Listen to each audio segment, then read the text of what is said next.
Westpac Stage 2 of the Santos Festival of Cycling, starting in McLaren Vale, making its way through to Echunga, and in amongst the vines, the race leader's jersey sitting on the shoulders of Ruby Roseman Gannon. The gun firing to get them underway. It was then a few kilometres later that the flag came in from race director Kimberly Conti to get them started. With the first of the intermediate sprints in McLaren Vale, after just 9 kilometres, there was nobody brave enough to try and get off the front because the Bike Exchange were adamant they were going to control things to set up for the sprint and the time bonuses for Ruby Roseman Gannon. Maeve Plouffe of ARA Pro Racing Sunshine Coast desperately tried to get into the mix, and it was a photo finish between the two former track teammates. In the end, it was Ruby Roseman Gannon who got the maximum points and the 3-second time bonus. Brittany Peterson was then the first to attack, coming from the Westpac composite team, trying to light things up before they headed to the much anticipated gravel section. As they headed towards the gravel, it was Matilda Reynolds who was trying to get in amongst it, and so too was Justine Barrow of Rock Salt Liv Schramm, who had picked up some points on the previous stage in the race for the Shimano Queen of the Mountains classification. One of the pre-race favourites and the team leader for Garmin Australia, Grace Brown, she was also on the attack. It was then Shepherd in the black colours from the Westpac team, the Kiwi, being joined by Matilda Reynolds in the white colours of Inform TMX Make as they made the left-hand turn onto the gravel.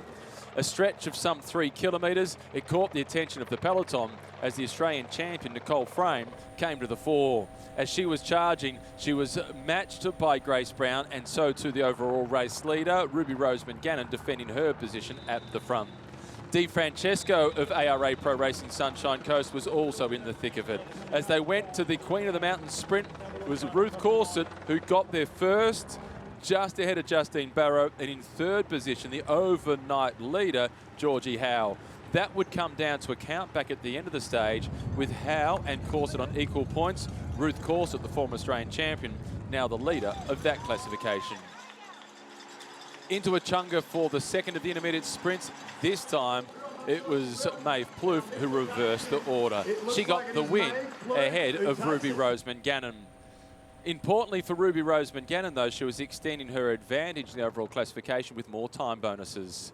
It was then the turn for Megan Armitage to go on the attack, as she did the day before, ever aggressive as part of the Westpac composite team. At one point out to an advantage of almost 50 seconds, making her the virtual race leader. But that caught the attention of plenty of others as they came inside the final 10 kilometres. Shepherd was one of them. She tried for a second time.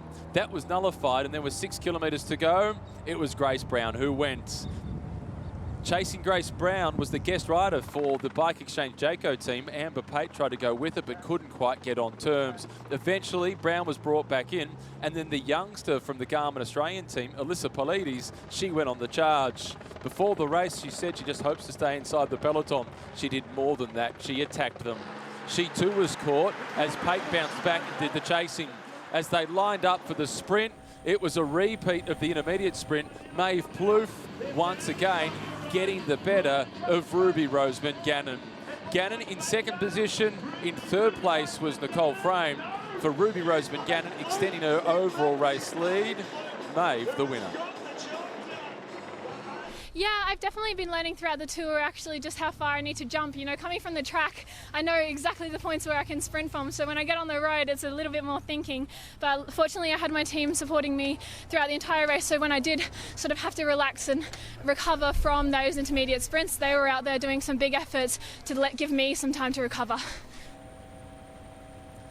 In the transition from the track to the road, she's learnt quickly. Maeve Plouffe taking the victory ahead of Ruby Roseman Gannon. It was then Nicole Frame in third, followed by Hayley Jones, Sophie Edwards, Josie Talbot, Matilda Reynolds, and then it was Di Francesco. The overall standings, Ruby Roseman Gannon now 8 seconds ahead of Plouffe, followed by Watts at 13 seconds. Frame is in fourth. It's then Georgie Baker ran out the top 5.